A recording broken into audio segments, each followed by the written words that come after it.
So I guess another question is like, just where do you see solar going over the next 5, 10 years? You're obviously part of the SPI. You are now building tech and putting even more into it.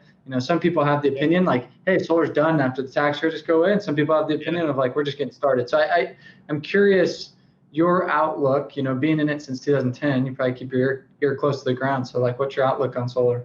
Yeah, super optimistic overall. We know we're in a disruptive industry. We've seen the growth, right? Disruptive that word gets used a lot, but it's just this type of growth, right? You saw it with product like when the first cars came out, right? Or microwaves, or you look at the thing that's neat about solar is we are part of really, not only are we disruptive industry ourselves, but we're part of two other very disruptive industries that are supercharging our disruption. So electric cars, right? I think everybody knows, like, if they don't know yet, I don't know how. We look at Tesla and nobody thought, I mean, literally more valuable than at some points, depending on where the stock market's at, than, the second and third companies combined.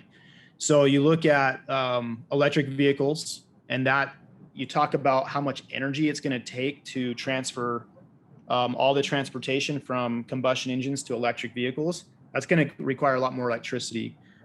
They say, I think Elon Musk said just a few years ago that it'll actually mean we'll need about an extra 30% electricity generated when we transfer our entire transportation fleet to electric vehicles over the next 10 or 15 years. So where's the energy going to come from? Are we going to build more coal plants? Stuff like that. Wow. So what we're going to do is you have electric cars that are helping our industry, right? And then you also have batteries, right? The need for going off the grid with emergency preparedness, but also it's becoming more financially viable. And in some situations, like the virtual power plant we created, the first of its kind in the world, as those continue to become a thing, one part of the story I didn't tell is there's now $100 million more of those virtual power plants being built in California by this guy that bought our commercial division. So he's doing 6 more of those in California, retrofits on apartments he owns. Right now, they're being built. So as stuff like that becomes more available, you'll be able to have homeowners that actually have a battery in their home, and now they can actually send power back to the grid and get paid for it. So I think in a lot of areas, you'll start to see stuff like that happen.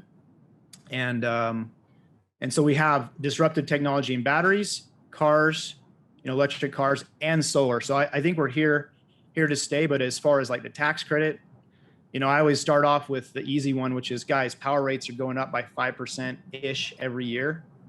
So half the tax, we're 26%, and that thing's going away in the next 3 years. Like half of that bridge is already, we already have the gap taken care of just from power rates increasing as far as the financial viability of it.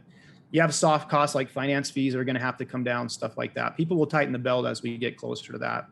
And then who knows if it'll ever go away? It just keeps getting extended, just like, you have, the oil subsidies have been extended for 60, 70 years. So why can't solar, especially for how many jobs we're creating?